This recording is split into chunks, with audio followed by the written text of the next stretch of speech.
Subscribe करिए हमारे channel target UP TET CTET को और बेल आइकन को दबाइए। हेलो दोस्तों, मैं आनंद स्वागत करता हूं आप सभी का आपके अपने चैनल और app target UP TET CTET में। दोस्तों, हमने आपके डीएलएड थर्ड सेमेस्टर के गणित विषय को पूरा पढ़ लिया है और उसके जितने सीरीज के क्वेश्चन है सभी सॉल्व कर लिए हैं। 2017 का पेपर, 18 का पेपर, 19 का पेपर, सभी क्वेश्चन पेपर हमने भी सॉल्व कर लिए हैं। ठीक है, तो अब हम सॉल्व करने वाले हैं 2016 का जो पेपर आया था, बीटीसी 2016 थर्ड सेमेस्टर का जो गणित का पेपर आया था, उसको हम देखने वाले हैं इस क्लास में। और आप लोग सभी लोग मेरे साथ सॉल्व करते हुए चलिएगा और अपना स्कोर मुझे कमेंट करके बताइएगा। ठीक है, तो सभी पेपर्स आप जरूर देख लें।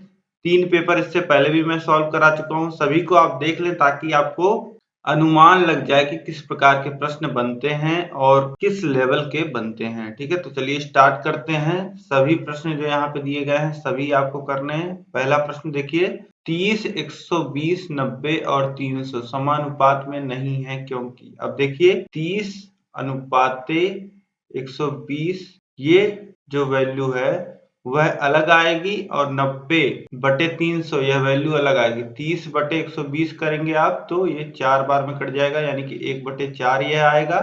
और 90/300 अगर आप करते हैं तो ये 3 और 10, 3/10 आएगा। ठीक है, तो दोनों वैल्यू अलग आती हैं और समानुपात में जब भी 4 संख्याएं होती हैं तो वहां पे क्या होता है, बाह्य पदों का गुणनखंड जो होता है वह मध्य पदों के गुणनखंड के बराबर होता है। तो यहाँ पे आप देखेंगे 3 का गुणा 300 में करेंगे तो आपको जो गुणनफल मिलेगा यानी कि 9 और 3 0 9000 मिलेगा। और 120 का गुणा आप 90 मध्य पदों का गुणा आपस में करेंगे तो 12 9 108 और 2 0 10,800 मिलेगा। ठीक है, तो अलग अलग मिल रहा है, मतलब कि बाह्य पदों का जो गुणनफल है वह मध्य पदों के गुणनफल के बराबर नहीं है। ठीक है, तो यहाँ से आप समझ सकते हैं कि जो समानुपात में यह नहीं है वह किस कारण से नहीं है, क्योंकि बाह्य पदों का गुणनफल मध्य पदों के गुणनफल के बराबर नहीं है। अब अगला प्रश्न देखते हैं हम लोग। प्रश्न संख्या 2 है, चित्र में O वृत्त का केंद्र है और कोण AOB 80 अंश है, तो कोण ADB, कोण ये वाला ADB ये वाला कोण की माप आपसे पूछ रहा है। ठीक है, तो ये कैसे निकालेंगे। देखिए यह AB जो है यह एक जीवा है, AB एक जीवा है।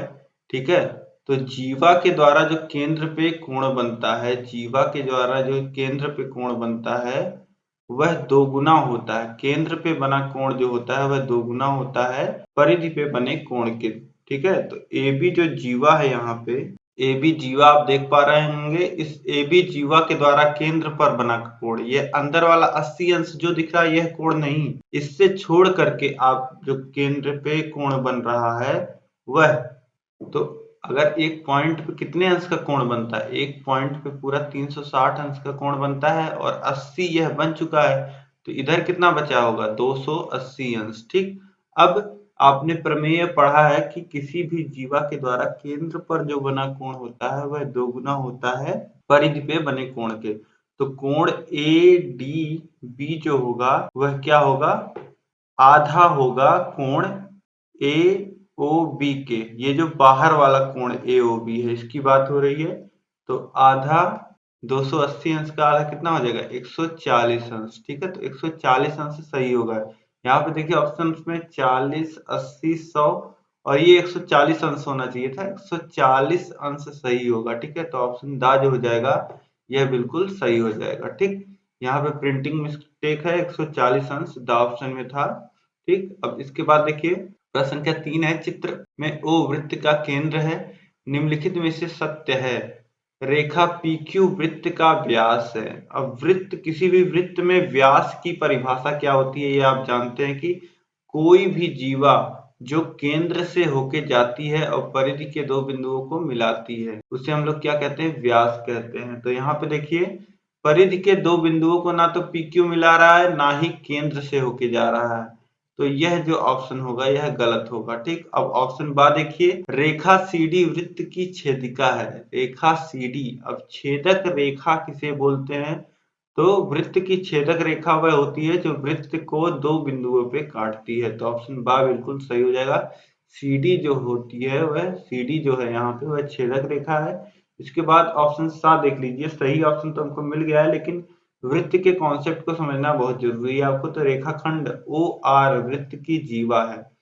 अब ओ और आर देखिए वृत्त की जीवा नहीं है, क्योंकि जीवा की परिभाषा जो होती है, किसी वृत्त में जीवा जो होती है वह परिधि पे स्थित दो बिंदुओं को मिलाती है। तो ओ आर जो है वह जीवा नहीं है, इसे हम त्रिज्या कहेंगे, जीवा नहीं कहेंगे। अब दा देखिए ऑप्शन ए एस बी ए त्रिज्यखंड है।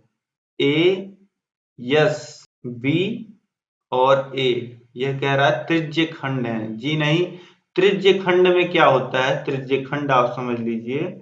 त्रिज्यखंड में क्या होता है, जो वृत्त का खंड होता है वह दो त्रिज्याओं से घिरा होता है। त्रिज्यखंड में ये होता है, इसको हम त्रिज्यखंड बोलेंगे, ठीक है। ओ से आएगा और इस प्रकार से त्रिज्यखंड बनता है, ठीक। यह जो है यह जीवा का खंड है, वृत्त खंड बोले या जीवा खंड बोल सकते हैं, ठीक है। इस तरीके से ऑप्शन दा भी गलत हो जाएगा, तो यहाँ पे ऑप्शन बा जो हो जाएगा यह बिल्कुल सही हो जाएगा। रेखा सीडी वृत्त की छेदक रेखा है। इसके बाद देखिए प्रश्न संख्या 4 है, 2000 का 5% वार्षिक सरल ब्याज की दर से 2 वर्ष का ब्याज क्या होगा। तो सीधे सरल ब्याज निकालना है आपको, तो आप सरल ब्याज का जो फॉर्मूला होता है PRT/100 यही लगा दीजिए। तो यहाँ पे आप निकालेंगे PRT/100 यानी कि 2000 गुणे 5 गुणे समय 2 वर्ष बटे 100, 100 का 2 जीरो और 2000 का 2 जीरो कट जाएगा। तो 2000 में बचा है 20 और इधर बचा 5 गुणे 2 यानी कि 10, यानी कि ये कितना आ जाएगा, 200 रुपए ब्याज आ जाएगा। ऑप्शन सा जो हो जाएगा यह बिल्कुल सही हो जाएगा। इसके बाद देखिए प्रश्न संख्या 5 है, 5 के घाते 6 बराबर 15,625 को लघु गुणकीय रूप में बदलना है। अब मैंने आपको बार बार बताया है कि कोई अगर घातांकीय रूप में लिखा है, जैसे a के घाते x बराबर y लिखा हुआ है, तो लघु गुणक रूप में बनाते समय हम क्या करते हैं, जो यहाँ पे आधार है उसको आधार ही रखेंगे और जो बराबर के इधर है यहाँ सामने ले आएंगे और यहाँ जो घात में है वह बराबर के इधर चला आएगा। इसी प्रकार से यहाँ आपको करना है। देखिए 5 के घाते 6 है, यानी कि 5 आधार है तो इसे आधार में रखेंगे और बराबर के इधर क्या है, इसको सामने लाएंगे। 15,625 और बराबर क्या हो जाएगा, बराबर हो जाएगा जो घात में है 6 के, ठीक है। इस प्रकार से यहाँ पे जो ऑप्शन आ है वह बिल्कुल सही हो जाएगा। जो 5 है वह बेस में है और 15,625 सामने है और बराबर के उधर घात यानी कि 6 है। अब इसके बाद देखिए दोस्तों हम लोग अति लघुत्तरीय प्रश्नों को देखते हैं। 5 बहुविकल्पीय प्रश्नों को हमने देख लिया। अब अति लघुत्तरीय प्रश्नों में देखिए पहला प्रश्न है प्रश्न संख्या 6, किसी कक्षा की 8 बालिकाओं की ऊंचाई सेंटीमीटर में क्रमशः कितना है, आंकड़ों की माध्यिका ज्ञात कीजिए। अब दोस्तों माध्यिका जब भी आपको निकालना हो, तो माध्यिका जब भी निकालना हो सबसे पहला काम जो करते हैं हम लोग माध्यिका निकालते समय, हमेशा मैं यही वर्ड बोलता हूँ, यही सेंटेंस बोलता हूँ कि माध्यिका निकालते समय जो पहला काम आपको करना है, सभी जो जितनी भी आपको संख्याएं दी गई हैं, जो भी आपको डेटा दिया गया है, इसको आपको एक क्रम में लगा लेना है।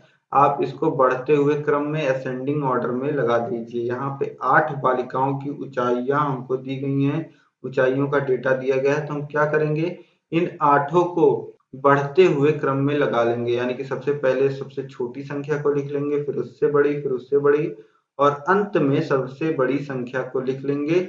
तो यही सबसे पहले हम यहाँ पे करते हैं। देखिए सबसे छोटी संख्या जो है वह है 133, फिर उसके बाद है 135। आप लोग क्वेश्चन देखते रहिएगा। 137 और बहुत ही ध्यान से इसको लिखिएगा। 138, 140, 142, 148 और 150, ये 8 संख्याएं आपको दी गई हैं। तो n की वैल्यू क्या हो जाएगी, 8, जो कि सम है। अब सम विषम इतना मैटर क्यों कर रहा है, यहाँ पे जो संख्याओं की संख्या दी गई है वह कितनी है, 8 है, जो कि एक सम संख्या होती है, क्योंकि 2 से यह कट रहा है 8। तो अब सम विषम यहाँ पे इतना मैटर क्यों करता है, क्योंकि जो माध्यिका का सूत्र हम लोग लगाते हैं दोस्तों, वह 2 सूत्र लगता है। जब सम संख्या होती है तब अलग सूत्र लगता है, जब हमें विषम संख्याएं दी रहती हैं तो अलग सूत्र लगता है। अब देखिए सम संख्याएं जब दी रहती हैं तो क्या सूत्र लगता है, 1/2 ब्रैकेट में n/2 वें पद का मान प्लस n/2 प्लस 1 वें पद का मान। ठीक है, बस यहाँ पे कुछ नहीं करना है, n बटे 2वें पद का मान आपको लिख लेना है और n बटे 2 जो आता है उसका अगला पद प्लस 1 यानी उसका अगले पद का मान आपको लिख लेना है। दोनों पद के मान को जोड़ करके उसमें 1 बटे 2 से भाग दे देना है यानी कि उसका आधा कर लेना है। ठीक है, तो यहाँ पे ये फॉर्मूला आपको बड़ा सा दिख रहा होगा तो इससे डरने की जरूरत नहीं है, आपको बस n बटे 2वें यानी कि चौथवें, यहाँ पे n 8 है तो चौथवें और पांचवें उसका अगला जो पद है, n बटे 2 का मान 4 आ रहा है तो धन 1 यानी पांचवें पद का मान, तो चौथे पद का मान और पांचवें पद का मान आप जोड़ लीजिए, उसको आधा कर लीजिए। 1 बटे 2 से यहाँ पे देखिए गुणा है, ठीक, तो उसका आधा कर लीजिए। बस बहुत ही सरल है। अगर आपको यहीं पे विषम संख्याएं मान लेती हैं 7 संख्याएं यहीं पे आपको दिया रहता तो माध्यिका का सूत्र और सरल होता है, वह क्या होता है n बटे 2 वें, तो माध्यिका का सूत्र हो जाता है n धन 1 बटे 2 वें पद का मान। बस यहाँ पे आपको ये ध्यान रखना है, जैसे n धन 1 बटे 2 है यहाँ पे, ठीक है, यहाँ पे n पहले 1 में जुड़ जा रहा है फिर उसके बटे में 2 है, और यहाँ सूत्र में जब आप ध्यान देंगे तो पहले n में 2 का भाग हो रहा है फिर धन 1 हो रहा है। ठीक है, तो यहाँ अंश में 1 जुड़ रहा है और यहाँ पे जो भिन्न है उसके वैल्यू के बाद 1 जुड़ रहा है, यह आपको ध्यान में रखना है।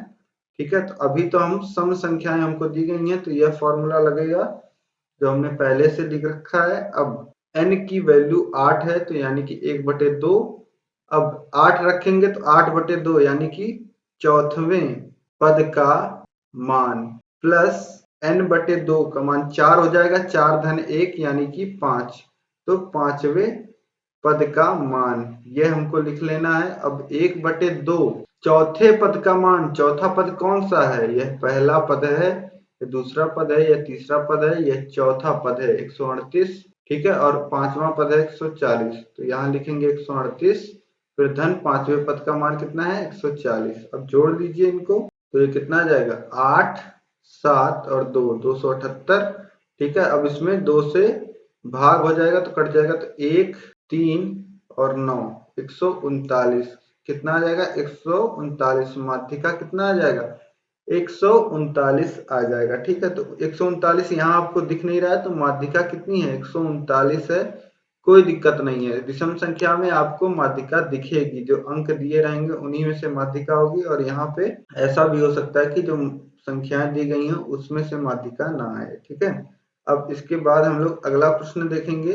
प्रश्न संख्या 7 है, 3 के घाते 4 गुणे 3 के घाते 5 गुणे 3 के घाते 9 गुणे 3 के घाते 2 का मान ज्ञात कीजिए। ठीक है, तो बहुत ही आसान है, एक फॉर्मूला एक घात का नियम आपको पता होना चाहिए। जैसे a के घाते m है इंटू a के घाते n है, तो इसकी वैल्यू कितनी हो जाती है a के घाते m धन n घात में। ठीक है, अगर आधार समान हो और गुणा हो रहा हो तो घातें जो होती हैं वह जुड़ जाती हैं। तो यहाँ पे आप चाहे एक एक करके घात जोड़ लीजिए, चाहे सबको एक साथ जोड़ लीजिए, तो दो दो का पेयर बना के हम जोड़ लेंगे। 3 के घाते 4 है गुणे 3 के घाते 5 है तो 3 के घाते 9 हो जाएगा, फिर गुणे 3 के घाते ऋण 9 है, फिर गुणे 3 के घाते 2 है। ठीक, तो अब फिर 2 का पेयर बना लीजिए, 3 के घाते 9 गुणे 3 के घाते ऋण 9 हो रहा है, तो ये कितना हो जाएगा 3 के घाते 9 धन ऋण 9 यानी कि ऋण 9,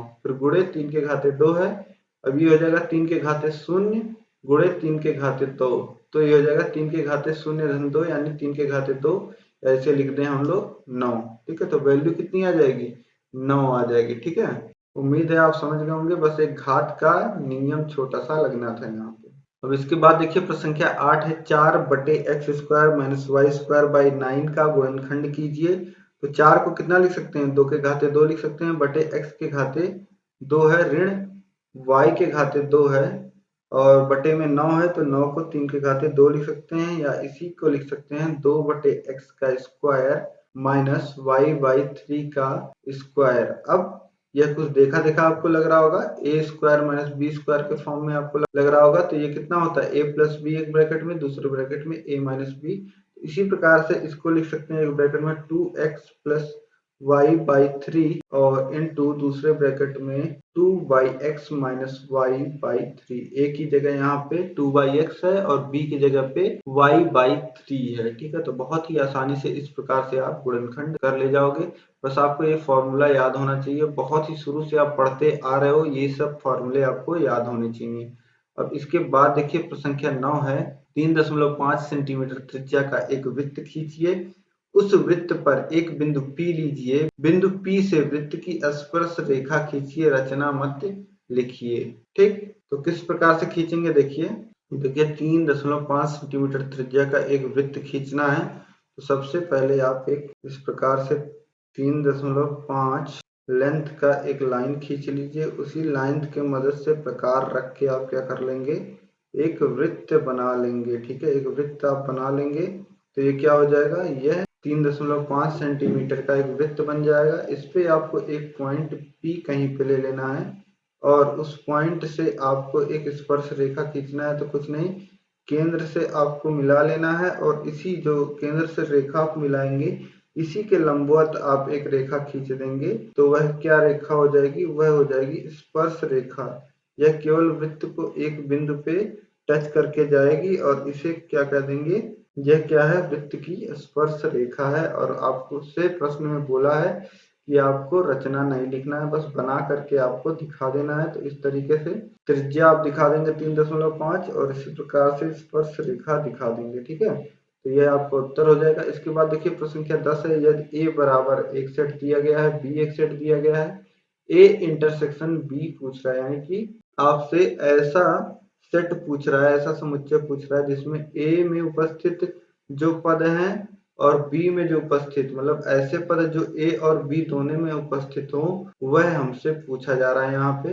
तो a में देखिए क्या है, 6 है और b में 6 है, नहीं, तो 6 को नहीं लेंगे a यूनियन b में। a इंटरसेक्शन b अगर हम लिखेंगे तो हम ऐसे पदों को रखेंगे जिसमें वे पद जो a और b दोनों में उपस्थित हों। तो 6 जो है वह b में नहीं है, 8 जो है वह b में नहीं है और 11 जो है वह b में है। तो इस तरीके से 11 केवल एक पद मिलेगा जो a और b दोनों में उपस्थित है। तो इस तरीके से a इंटरसेक्शन b आप बहुत आसानी से निकाल सकते हैं। इसके बाद देखिए प्रश्न संख्या 11 है, x² + 8x + 17 में x + 3 से भाग देकर भागफल तथा शेषफल ज्ञात कीजिए। अब देखिए किस प्रकार से हम भाग देंगे, x² + 8x + 17 में हमको भाग देना है, किससे भाग देना है, x + 3 से भाग देना है। ठीक है, तो x + 3 से जब भाग देंगे तो सबसे पहले हम क्या करते हैं, जो पहला पद है यहाँ पे उसको देखते हैं, उसके अनुसार हम लोग भाग देते हैं। सबसे पहले यहाँ पे x² है,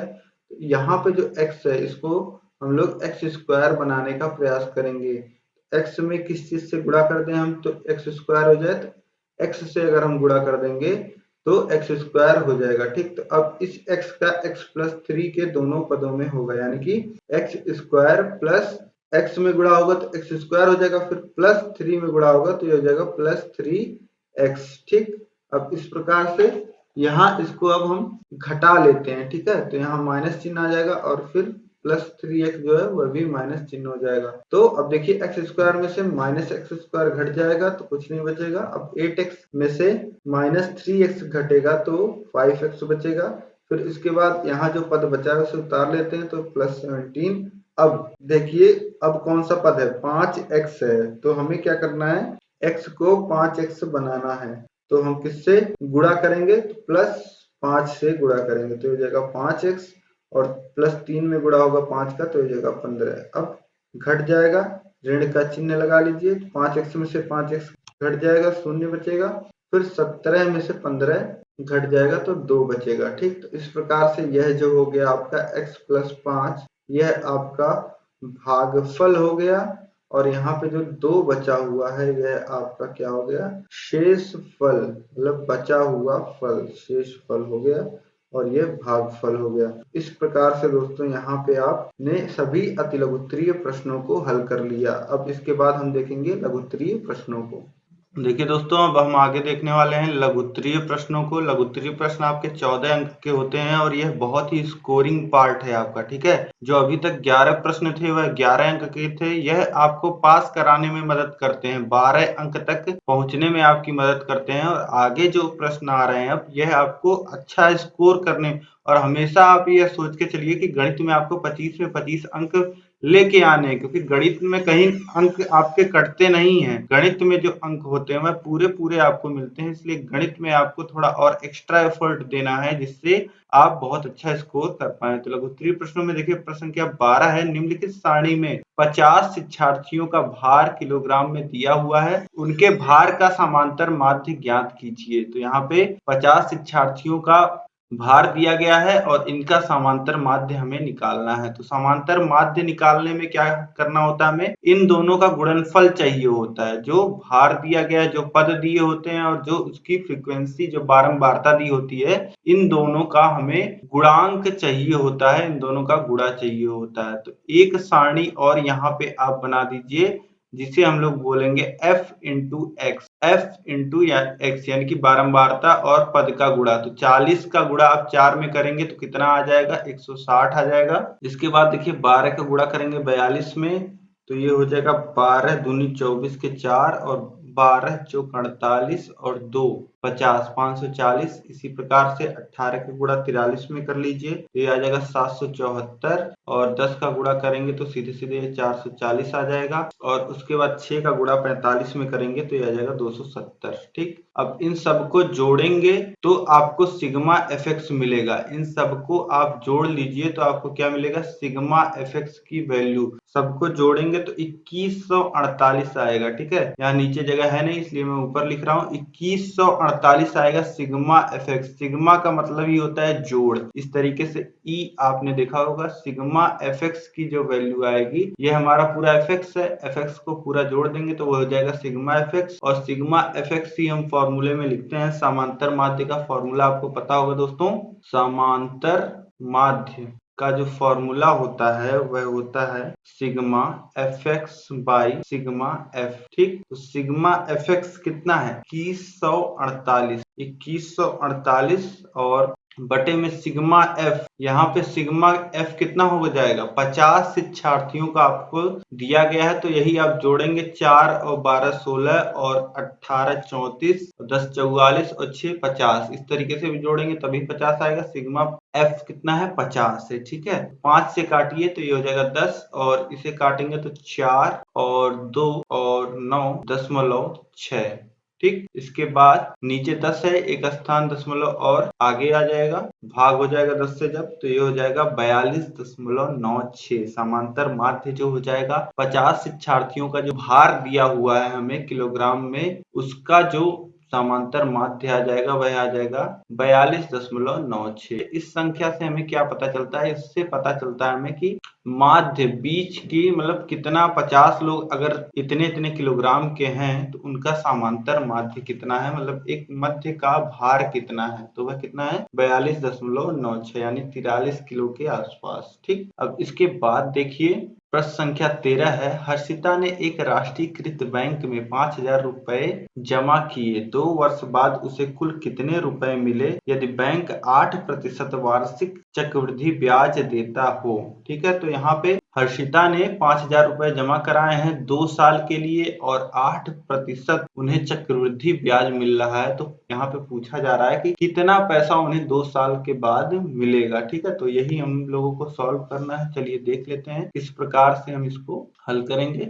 अब देखिए चक्रवृद्धि ब्याज हमें निकालना है, तो चक्रवृद्धि ब्याज का जो फॉर्मूला होता है a इक्वल टू, चक्रवृद्धि ब्याज का जो फॉर्मूला होता है a equal to 1 plus r by 100 to the power n।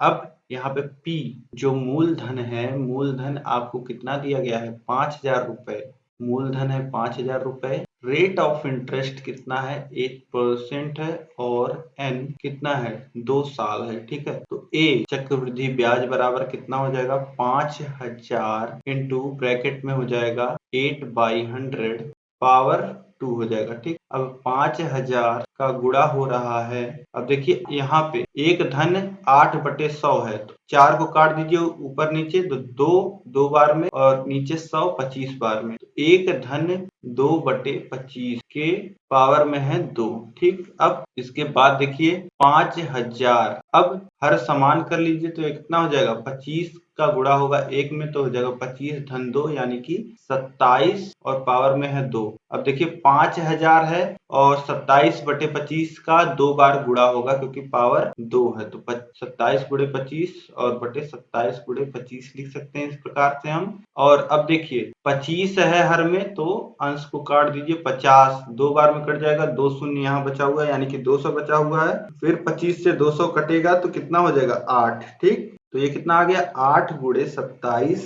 × 27। ठीक, अब 8 का गुणा कर लीजिए या 27 का वर्ग आपको याद है तो बहुत ही आसानी से आप कर सकते हैं, अगर नहीं याद है तो इस प्रकार गुणा कर लीजिए। 8 का गुणा 8 सत्ते 56 के 6 और 8 दूनी 16 और 5 21 216 × 27। तो अब गुणा करा लीजिए तो ये कितना आ जाएगा 5832 आ जाएगा। ठीक, तो अब यह कितना आया है, यह ए आया है। ए क्या होता है, मिश्र धन होता है। ए होता है चक्रवृद्धि मिश्र धन। ठीक है, ए क्या है, चक्रवृद्धि मिश्र धन है। ठीक है, चक्रवृद्धि मिश्र धन, तो यही हमें निकालना भी था कि कितना धन हर्षिता को मिलेगा यहाँ पे। तो हर्षिता को जो कुल धन मिलेगा वह ब्याज और मूलधन जोड़ के मिलेगा यानी कि मिश्र धन मिलेगा जो यहाँ पे निकल के आया है। तो सीधे यही उत्तर आप लिख लीजिएगा, हर्षिता को 2 वर्ष बाद 5832 रुपए मिलेंगे। 5832 रुपए हर्षिता को मिलेंगे। इसके बाद अगला प्रश्न हम लोग देखते हैं। प्रश्न संख्या 14 है, अभिषेक के कमरे की लंबाई 4 मीटर, चौड़ाई 3.5 मीटर तथा ऊंचाई 3 मीटर है। इस कमरे के चारों दीवारों का क्षेत्रफल ज्ञात कीजिए। अब एक कमरे के चारों दीवारों का क्षेत्रफल प्रकार से निकालते हैं, यह मैंने बहुत ही अच्छे से आपको घन घनाभ में पढ़ाया हुआ है। घनाभ में मैंने आपको बहुत अच्छे से एक्सप्लेन किया था। आप जिस कमरे में बैठे हुए हैं उसके सामने और पीछे की दीवार देखेंगे तो इसका जो दीवार का क्षेत्रफल होगा वह समान होगा और आपके बाएं हाथ पे और जो दाएं हाथ पे दीवार होगी उसका क्षेत्रफल समान होगा। ठीक है, और क्षेत्रफल का जो फॉर्मूला लिखते हैं हम लोग, किसी भी दीवारों का क्षेत्रफल अगर हमें निकालना है, चारों दीवारों का क्षेत्रफल निकालना है अभिषेक जिस कमरे में है, तो इसके लिए फॉर्मूला क्या होता है, 2 × लंबाई गुणे ऊंचाई और धन चौड़ाई गुणे ऊंचाई। ठीक, यानी कि 2 बार लंबाई गुणे ऊंचाई करिएगा आप, यानी कि जो आपके सामने की दीवार है, मान लेते हैं सामने की दीवार जो है वह लंबी वाली दीवार है आपके सामने वाली, तो उसका अगर क्षेत्रफल आप निकालेंगे तो लंबाई गुणे ऊंचाई होगा। इसी तरीके से आपके जस्ट पीछे वाली दीवार का भी लंबाई गुणे ऊंचाई होगा और जो आपके बाएं हाथ में दीवार है उसका चौड़ाई गुणे ऊंचाई क्षेत्रफल आएगा और दाएं वाले का भी वही आएगा। इसीलिए दूना यहाँ पे किया गया है, 2 से गुणा किया गया है। अब यहाँ पे हम माप देख लेते हैं कि कितनी कितनी माप हमको यहाँ पे दी गई है। तो अभिषेक के कमरे की लंबाई जो है 4 मीटर है और चौड़ाई देख लेते हैं हम लोग कितना है। चौड़ाई जो दी गई है 3.5 मीटर है और ऊंचाई कितनी है, ऊंचाई है 3 मीटर। ठीक, अब बस आपको फॉर्मूले में पुट कर लेना है, लंबाई की जगह 4, ऊंचाई की जगह 3 पुट करना है, फिर प्लस चौड़ाई की जगह आपको पुट करना है 3.5 गुणे ऊंचाई 3। ठीक, अब बस आप इसे सॉल्व कर लीजिए। 4 त्रिक 12 धन 3.5 का गुणा होगा 3 में, तो 3 × 15 के 5 और 3 × 9 1 10 10.5। अब इसके बाद देखिए 2 गुणे 12 और 10.5 जोड़ेंगे तो 10 और 12 जोड़ दीजिए तो 22 हो जाएगा और 10.5। अब 2 का गुणा कर दीजिए तो आ जाएगा 45 और सभी जो यूनिट्स आपको दिए गए हैं वह मीटर में दिए गए हैं, तो इसे आप वर्ग मीटर लिखिए या मीटर स्क्वायर लिखिए। ठीक है, तो क्षेत्रफल जो होता है वह वर्ग मीटर या मीटर स्क्वायर में होता है और अगर सेंटीमीटर में दी होती यूनिट्स तो सेंटीमीटर स्क्वायर या फिर वर्ग सेंटीमीटर आप लिखते हैं। ठीक है, तो इस प्रकार से 14 नंबर प्रश्न भी आपने देख लिया बहुत ही आसानी से। अब हम देखने वाले हैं 15 नंबर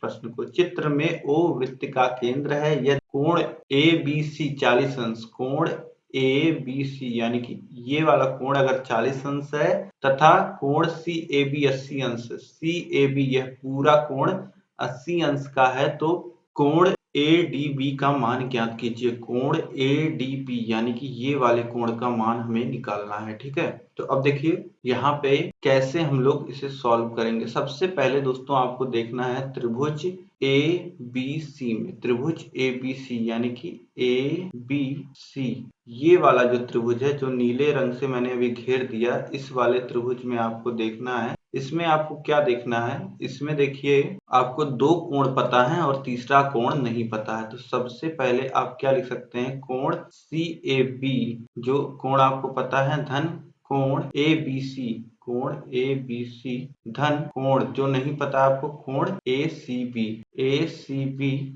बराबर कितना होगा, 180 अंश होगा, क्योंकि यह तीनों एक त्रिभुज में स्थित कोण है, ठीक है। एक त्रिभुज के तीनों यह अंतः कोण है, तो 180 अंश होगा इनका योग। तो अब देखिए कोण CAB की वैल्यू हमें पता है 80 अंश, तो 80 धन कोण ABC की वैल्यू भी हमें पता है 40 अंश, और कोण ACB हमें नहीं पता है, तो ये बराबर हो जाएगा 180 अंश के। और कोण ACB की जो वैल्यू आ जाएगी वह कितनी आ जाएगी, 120 हो जाएगा। 80 धन 40 और 180 में से घट जाएगा, यानी कि इसकी जो वैल्यू आ जाएगी वह कितनी आ जाएगी, 120 घटा दीजिए 180 में से, 60 अंश आ जाएगी, ठीक। अब दोस्तों यहाँ पे आपने कोण ACB यह वाला कोण निकाल लिया 60 अंश। अब आपको अभी पता चल जाएगा कि यह कोण हमने क्यों निकाला। अब देखिए आप एक वृत्त में हैं, वृत्त में एक जीवा को आप देखिए, AB जीवा, AB यहाँ पे एक जीवा है, ठीक है, और यह पूरा एक वृत्तखंड है। AB अगर हम यह देखें तो एक वृत्तखंड है, और इसी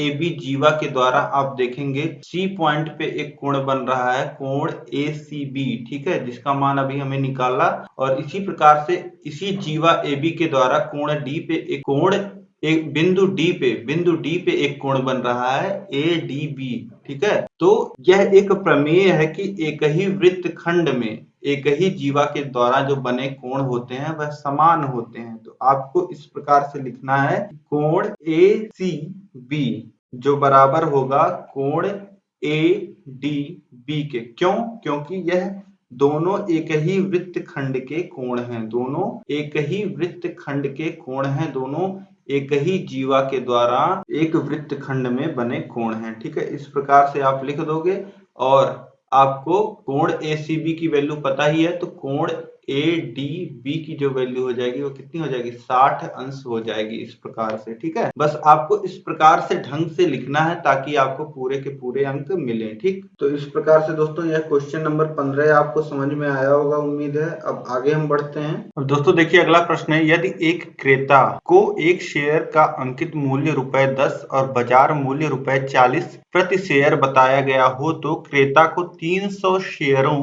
के लिए क्या मूल्य देना पड़ेगा तथा शेयरधारी को क्या लाभ होगा जबकि उसने शेयर अंकित मूल्य पर खरीदा था। अब देखिए शेयर मार्केट की सभी चीजें आप समझ लीजिए। शेयर मार्केट में क्या होता है, एक होती है कंपनी, ठीक। कंपनी क्या करती है, अपने शेयर देती है, शेयर का वह अंकित मूल्य डिसाइड करती है, एक शेयर का वह अंकित मूल्य डिसाइड करती है, ठीक है। अब यह अंकित मूल्य जब कंपनी शेयर का डिसाइड कर लेती है तो कुछ लोग उसको खरीद लेते हैं शेयर को, ठीक है। और खरीदने और बेचने का जो प्रोसेस होता है वह हमेशा मार्केट रेट पे होता है, बाजार मूल्य पे होता है, ठीक है। वह हमेशा बाजार मूल्य पे होता है। शुरू में जब कंपनी अपना शेयर देती है तो वह अंकित मूल्य पे ही देती है, ठीक है। उसके बाद हमेशा जो खरीदने बेचने की जो प्रक्रिया होती है वह बाजार मूल्य पे होती है। तो यहाँ प्रश्न में बताया गया है कि पहले किसी ने एक शेयर जो है वह खरीद रखा। अब देखो, अब एक क्रेता आ रहा है, ठीक है। अब एक क्रेता आ रहा है जो उस शेयर को खरीदना चाह रहा है, लेकिन इस शेयर का जो अंकित मूल्य उसे बताया गया है वह 10 रुपए बताया गया है, और जो बाजार मूल्य बताया गया है वह 40 रुपए बताया गया है, ठीक है। अंकित मूल्य अलग है और बाजार मूल्य पे ही खरीदने और बेचने का प्रोसेस होगा जो कि 40 रुपए है, ठीक। तो अगर उसे, जो क्रेता आ रहा है, जो कस्टमर आ रहा है, उसे अगर खरीदना है 300 शेयर, तो वह उसको किस रेट पे मिलेगा, बाजार मूल्य पे। हमेशा खरीदने और बेचने का जो काम होगा वह बाजार मूल्य पे होगा। तो क्रेता जब 300 शेयर खरीदेगा तो उसे कितने रुपए देने पड़ेंगे, एक शेयर का है 40 रुपए और गुणे 300 शेयर, ठीक है। तो उसे 12,000 रुपए खर्चने पड़ेंगे, ठीक। अब यहाँ पे पूछ रहा है कि क्या मूल्य देना पड़ेगा, ठीक है। तो क्रेता को 300 शेयरों के लिए कितना मूल्य देना पड़ेगा, 12,000। और इसके अलावा क्या पूछ रहा है, शेयर धारी को क्या लाभ होगा जबकि उसने शेयर अंकित मूल्य पे खरीदा था। अब जो शेयर धारी है, मतलब इस समय जिसके पास शेयर है कंपनी का, जो बेच रहा है, उसको क्या फायदा होगा। देखिए, उसने अंकित मूल्य पे खरीदा था, प्रश्न में कह रहा है, यानी 10 रुपए में उसने खरीदा था और बेच रहा है वह 40 रुपए में। तो एक शेयर पे उसको कितना फायदा हो रहा है, 40 ऋण 10, यानी कि 30 रुपए का फायदा हो रहा है एक शेयर पे। तो 300 शेयर अगर वह बेचेगा तो कितना फायदा होगा, 30 गुणे 300 यानी कि 9,000 रुपए, ठीक है। तो इसी को व्यवस्थित ढंग से आपको लिख लेना है, आपको पूरे 2 में 2 नंबर मिल जाएंगे, ठीक है। तो दोस्तों, उम्मीद है आपको समझ में आया होगा शेयर मार्केट की यह कहानी। और यहाँ पे जो दोनों प्रश्न पूछे थे वह दोनों का उत्तर हमने दे दिया कि शेयर जो खरीदने आ रहा है क्रेता कस्टमर, उसे 300 शेयर खरीदने के लिए कितने रुपए लगेंगे, और जो विक्रेता है, जो इसके पास अभी कंपनी का शेयर है, उसे कितना फायदा होगा, ठीक। तो अब इसके बाद अगला प्रश्न हम लोग देखते हैं, प्रश्न संख्या 17 है, 3x square plus 10x minus 8 का गुणनखंड कीजिए। तो बहुत ही सरल प्रश्न है, देखिए इसी का हमें गुणनखंड यहाँ पे करना है। तो स्टैंडर्ड इक्वेशन हमेशा मैंने आपको बताया है, a square plus B x plus C equals to 0, या यहाँ पे हम समीकरण की बात नहीं कर रहे हैं। तो स्टैंडर्ड इक्वेशन हमारी ये है, a x square plus standard expression जो है वह है a x square plus B x plus c. अब ए यहाँ पे कितना है, ए यहाँ पे 3 है, बी यहाँ पे कितना है 10 है, और सी -8 है, ठीक। तो हमेशा हम सबसे पहले क्या निकालते हैं, ए इंटू सी। तो ये कितना हो जाएगा, 3 गुणे ऋण 8 यानी कि ऋण 24 आ जाएगा। और बी की वैल्यू कितनी है, 10। इस b को इस तरीके से स्प्लिट करना है कि दो संख्याओं में स्प्लिट करना है, इस तरीके से हमें कि गुणा करें तो ऋण 24 आए, और जब जोड़ें हम तो 10 आए। तो 12 और ऋण 2 में स्प्लिट होगा यह। तो 3x स्क्वायर और 10x को हम कितना लिख देंगे, 12x और ऋण 2x और ऋण 8। देखिए कोई अंतर नहीं आया, पिछली लाइन देखिए, यह लाइन देखिए, बस 10x की जगह हमने 12x माइनस 2x लिख दिया है ताकि हम गुणनखंड इजीली कर पाए, ठीक। अब देखिए 3x यहाँ पे कॉमन मिल रहा है, पहले दो पदों को आप देखिए, 3x स्क्वायर प्लस 12x में 3x कॉमन ले लेंगे तो 3x स्क्वायर की जगह x बचेगा और 12x की जगह क्या बचेगा, 4 बचेगा। अब यहाँ पे देखिए -2 कॉमन आ रहा है, तो -2 कॉमन ले लेंगे तो यहाँ बचेगा x प्लस 4। अब दोनों जगह देखिए x प्लस 4 है, तो हमें कॉमन मिल जाएगा x प्लस 4, और यहाँ बचा हुआ है 3x, वह लिख लीजिए, और यहाँ बचा है -2, ये लिख लीजिए। यही गुणनखंड हो जाएगा आपका, बस इतना ही कर देना है। तो 3x square plus 10x minus 8 का गुणनखंड कितना आ जाएगा, एक ब्रैकेट में x प्लस 4 और दूसरे ब्रैकेट में 3x माइनस 2, ठीक है। अब अगला प्रश्न देखिए, प्रश्न संख्या 18 है, एक ठोस घनाकार धात्विक टुकड़े का संपूर्ण पृष्ठीय क्षेत्रफल 216 सेंटीमीटर स्क्वायर है, इस टुकड़े का आयतन ज्ञात कीजिए। अब देखिए एक घनाकार धात्विक टुकड़ा है, घनाकार मतलब घन के आकार का, घन मतलब क्यूब।